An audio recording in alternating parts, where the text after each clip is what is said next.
I want to share how amazing is not to react ever, because you can even make patterns and think that this is gonna be like that, and then you create a pattern. And I don't want to create patterns, and I have received many times the same answer, like, yeah, when I'm talking about higher levels of consciousness, and it's easy for me to get the different levels. The more radical they are, the easier it is, of course. The more they have been studying spiritual world, the more not difficult, the more time it can take until you see that the emotions and the reactions are not coherent. Because it is easy to say, you know, because if somebody's saying I'm laughing when this, and then when that happened, it's not laughing because it's you know what I mean?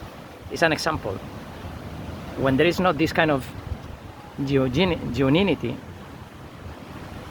it's so easy to observe when you are not involved emotionally, rationally. You are just the observer. And if you are not emotionally, if you are very calm and balanced, you don't react in an irrational way, or and not in a rational. None of them. You don't react.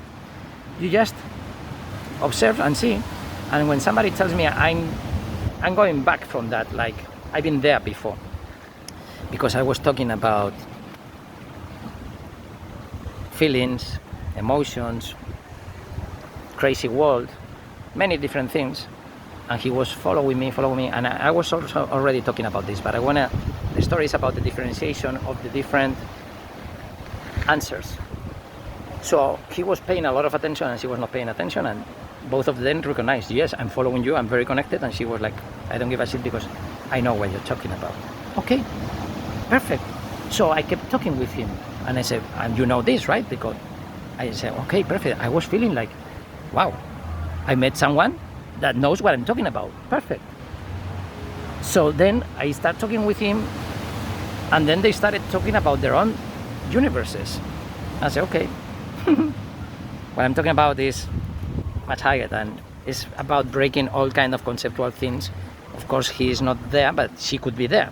But then when they started showing me the duality everywhere, I said, no, it's about breaking duality. And I was seeing all the dualities everywhere. So the thing is that I didn't react like, okay, she is, all the people that I've seen that they told me that, they were very far from connecting with themselves. They are learning the most. Maybe they are very close to Osho, and they're still searching. And you can go to India as much as you want. It doesn't matter where you go. I don't go to India or wherever I go just to get because to do that I stay at home. I come to the beach, I stay at home, I practice whatever, scuba diving. I don't need to go to India I don't need to learn more about anything. But I like traveling, and if I can do it, I like to travel to places that, for instance, I'm gonna be safe. That's why I went to Cuba in '91. I didn't care where I wanted. Yeah, nice beach, but there are lots of places with nice beach. I don't care if they speak Spanish or English. So the world was big, but then the price, of course, I don't want to spend 6,000 euros. It was very expensive in '91 to travel. For me, it was almost 2,000 euros of that year, 92, which is almost like 6,000, and that was already a lot of money. So none of my friends could come with me. But the thing is that I went there because it was the safest place. So one thing less to worry. I don't give a shit if sex is easy or difficult. I couldn't understand when I was 22. I couldn't understand people going there spending 2,000 euros to have sex. I would never pay anything, but if I would pay, I would do it in Spain. Because some of them, they didn't go out from the woman's apartment, and they were just having sex and searching for love, whatever needs that they had. And I was observing that, and I was 21, 22 years old, and people were 25, 26, 29, 30. I was partying, I was out, and 3 girls came to me and said, where are you going? I said, I'm going back home. My wife is there. It was not true. Are you coming with your wife? Yeah, because I was really going back home. If I wanted something, all the times they came, if I wanted something, I'd say, hey, how much you gonna pay? What? I say, yeah, in Spain I work as a gigolo, and I'm not gonna do it for free. So, okay, both of us happy, so we do it because we like each other. If you don't like me, if you just want my money, go away. And I can do it with you without paying me money.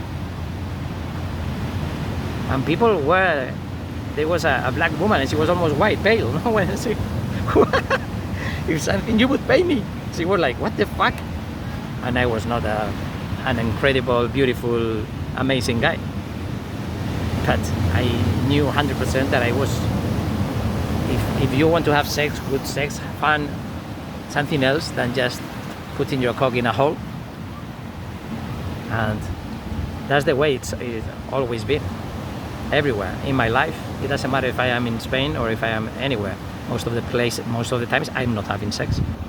And when I'm having it, most of the times it's like this, not always.